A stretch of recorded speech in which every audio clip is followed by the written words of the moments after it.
Hello, happy Thursday. Guess what? We made it through week one. Very exciting. Keep in mind that if you didn't finish everything by today, you've got tomorrow. You also have Saturday and Sunday. Not that I want you to work all weekend, but if you need to spend like an hour on Saturday or an hour on Sunday, that's fine. It's just an hour. I do work on those days too. So if you need to, take the time you need to do it. That's all I got. Reading. Books upside down. Not impossible to read upside down. I'm quite good at it, but it's easier upside up. Chapter 17. The Lost God Speaks. We ran until we were exhausted. Rachel steered us away from traps, but we had no destination in mind, only away from that dark mountain and the roar of Kronos. We stopped in a tunnel of wet white rock, like part of a natural cave. I couldn't hear anything behind us, but I didn't feel any safer. I still remember those unnatural golden eyes staring out of Luke's face, and feeling that my limbs were slowly turning to stone. "I can't go any farther," Rachel gasped, hugging her chest. Annabeth had been crying the entire time we'd been running. Now she collapsed and put her head between her knees. Her sobs echoed in the tunnel. Nico and I sat next to each other. He dropped his sword next to mine and took a shaky breath. "That sucked," he said, which I thought summed things up pretty well. "You saved our lives," I said. Nico wiped the dust off his face. "Blame the girls for dragging me along. That's the only thing they could agree on. We needed to help you or you'd mess things up." Nice that they trust me so much. I shined my flashlight across the cavern. Water dripped from the stalactites like a slow motion rain. Nico, you kind of gave yourself away. "What do you mean?" That wall of black stone, that was pretty impressive. If Kronos didn't know who you were before, he does now. Child of the underworld. Nico frowned. "Big deal." I let it drop. I figured he was just trying to hide how scared he was, and I couldn't blame him. Annabeth lifted her head. Her eyes were red from crying. What was wrong with Luke? What did they do to him?" I told her what I'd seen in the coffin, the way the last piece of Kronos' spirit had entered Luke's body when Ethan Nakamura pledged his service. "No," Annabeth said. "That can't be true. He couldn't." "He gave himself over to Kronos," I said. "I'm sorry, Annabeth, but Luke is gone." "No," she insisted. "You saw when Rachel hit him." I nodded, looking at Rachel with respect. "You hit the Lord of the Titans in the eye with a blue plastic hairbrush." Rachel looked embarrassed. "It was the only thing I had." "But you saw," Annabeth insisted. "When it hit him, just for a second he was dazed and he came back to his senses." "So maybe Kronos wasn't completely settled in the body, or whatever," I said. "It doesn't mean Luke was in control." "You want him to be evil, is that it? You didn't know him before, Percy. I did." "What is it with you?" I snapped. "Why do you keep defending him?" "Whoa, you two," Rachel said. "Knock it off." Annabeth turned to her. "Stay out of it, mortal girl. If it wasn't for you—" Whatever she was going to say, her voice broke. She put her head down and sobbed miserably. I wanted to comfort her, but I didn't know how. I still felt stunned, like Kronos' time slow effect had affected my brain. I just couldn't comprehend what I'd seen. Kronos was alive. He was armed, and the end of the world was probably close at hand. "We have to keep moving," Nico said. "He'll send monsters after us." Nobody was in any shape to run, but Nico was right. I hauled myself up and helped Rachel to her feet. "You did good back there," I told her. She managed a weak smile. "Yeah, well, I didn't want you to die," she blushed. "I mean, just because, you owe me too many favors. How am I going to collect if you die?" I knelt next to Annabeth. "Hey, I'm sorry. We need to move." "I know," she said. I'm all right." She was clearly not all right, but she got to her feet and we started struggling through the labyrinth again. "Back to New York," I said. "Rachel, can you—" I froze. A few feet in front of us, my flashlight beam fixed on a trampled clump of red fabric lying on the ground. It was a Rasta cap, the one Grover always wore. My hands shook as I picked up the cap. It looked like it had been stepped on by a huge, muddy boot. After all that I'd gone through today, I couldn't stand the thought that something might have happened to Grover, too. Then I noticed something else. The cave floor was mushy and wet from the water dripping off the stalactites. There were large footprints like Tyson's and smaller ones, goat hooves, leading off to the left. We have to follow them, I said. They went that way. It must have been recently. What about Camp Half-Blood? Nico said. There's no time. We have to find them, Annabeth insisted. They're our friends. She picked up Grover's smashed cap and forged ahead. I followed, bracing myself for the worst. The tunnel was treacherous. It sloped at weird angles and was slimy with moisture. Half the time we were slipping and sliding rather than walking. Finally, we got to the bottom of a slope and found ourselves in a large cave with huge stalagmite columns. Through the center of the room ran an underground river, and Tyson was sitting by the banks, cradling Grover in his lap. Grover's eyes were closed. He wasn't moving. Tyson! I yelled. Percy, come quick! We ran over to him. Grover wasn't dead, thank the gods, but his whole body trembled like he was freezing to death. What happened? I asked. So many things, Tyson murmured. Large snake, large dogs, men with swords. But then we got close to here. Grover was excited. He ran, then we reached this room, and he fell, like this. Did he say anything? I asked. He said, we're close. Then he hit his head on rocks. I knelt next to him. The only other time I'd seen Grover pass out was in New Mexico, when he'd felt the presence of Pan.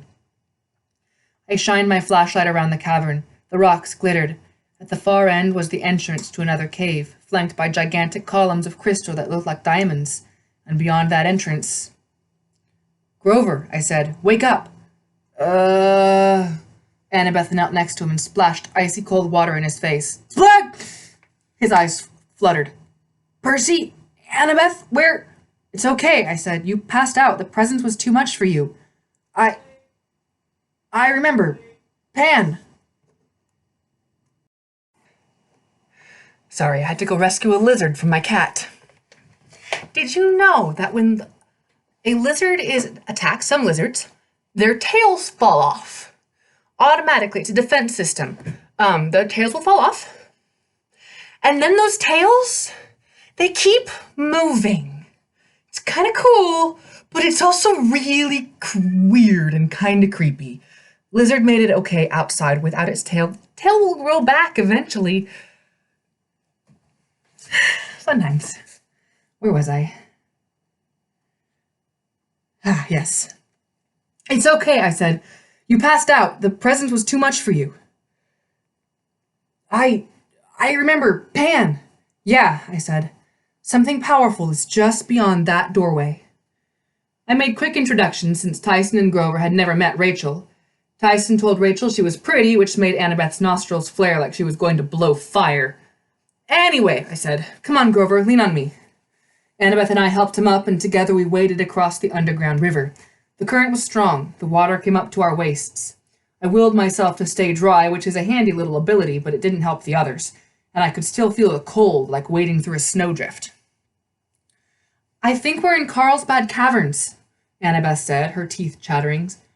Maybe an unexplored section. How do you know? Carlsbad is in New Mexico, she said.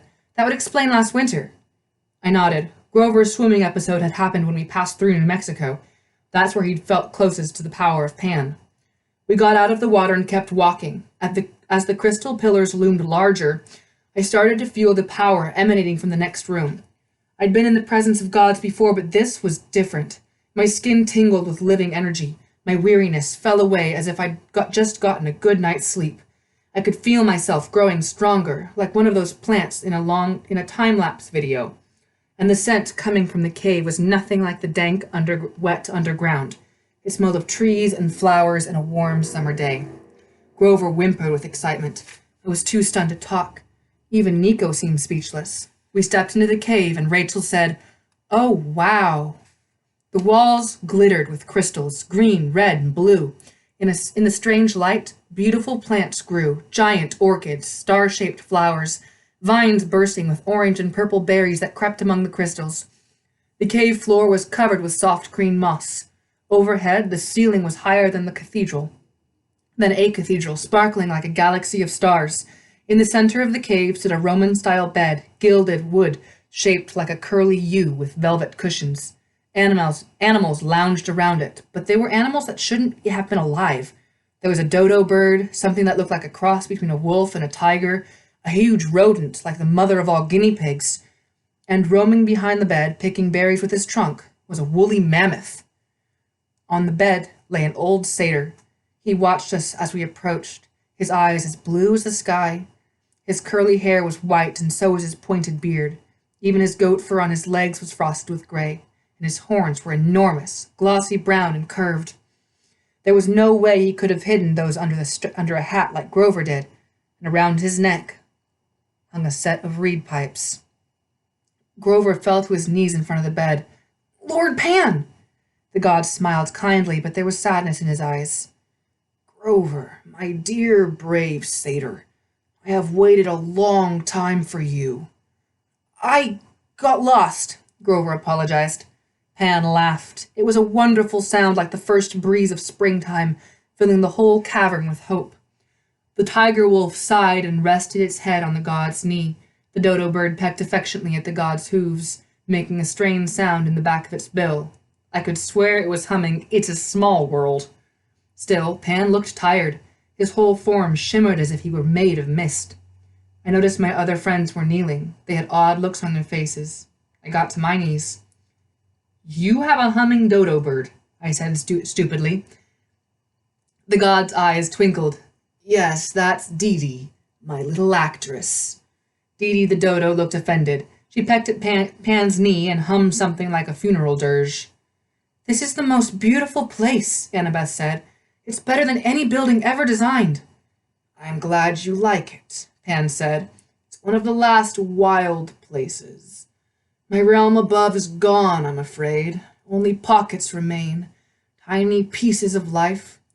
This one shall stay undisturbed for a little longer." "My lord," Grover said, "please, you must come back with me. The elders will never believe it. They'll be overjoyed. You can save the wild." Pan placed his hand on Grover's head and ruffled his curly hair. "You are so young, Grover, so good and true. I think I chose well." "Chose?" Grover said. I don't understand." Pan's image flickered, momentarily turning to smoke. The giant guinea pig scuttled under the bed with a terrified squeal. The woolly mammoth grunted nervously. Dee Dee stuck her head under her wing. Then Pan reformed. "I have slept many eons," the god said forlornly. "My dreams have been dark. I wake fitfully, and each time my waking is shorter. Now we are near the end." "What?"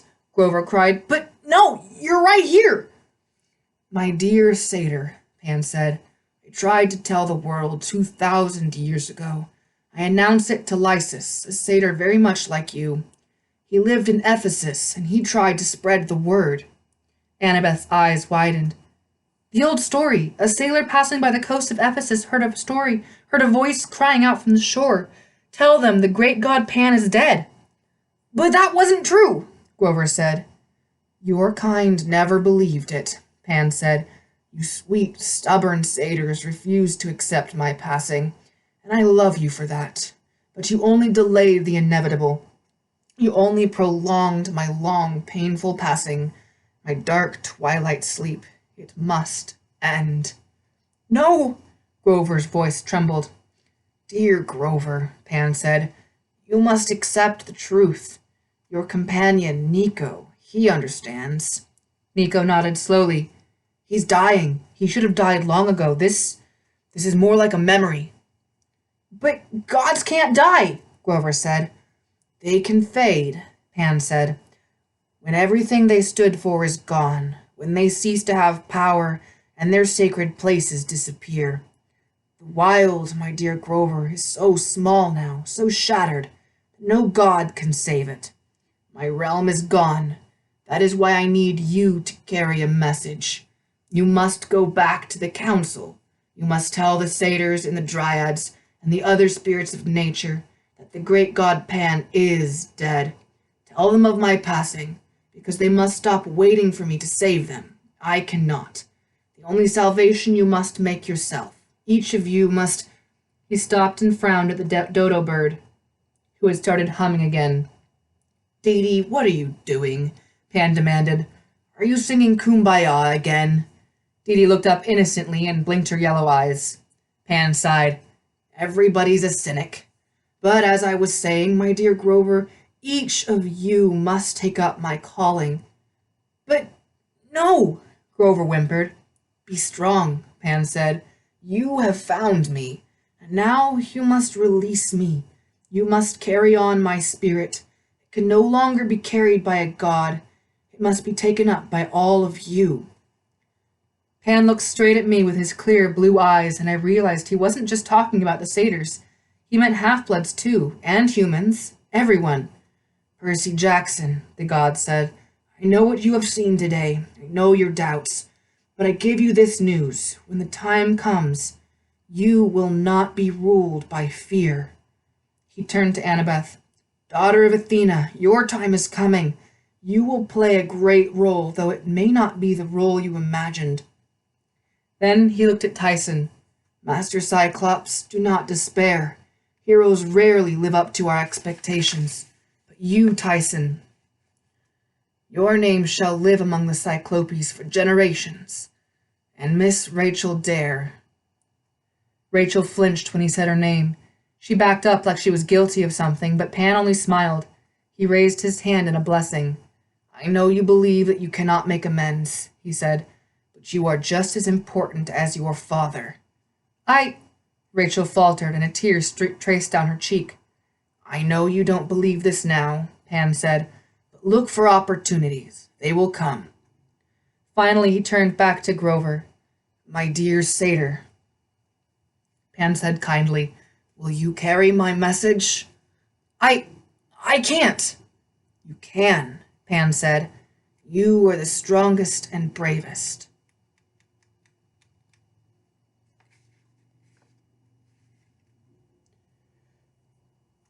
Your heart is true. You have believed in me more than anyone ever has, which is why you must bring the message and why you must be the first to release me. I don't want to. I know, the god said, but my name, Pan, originally it meant rustic. Did you know that?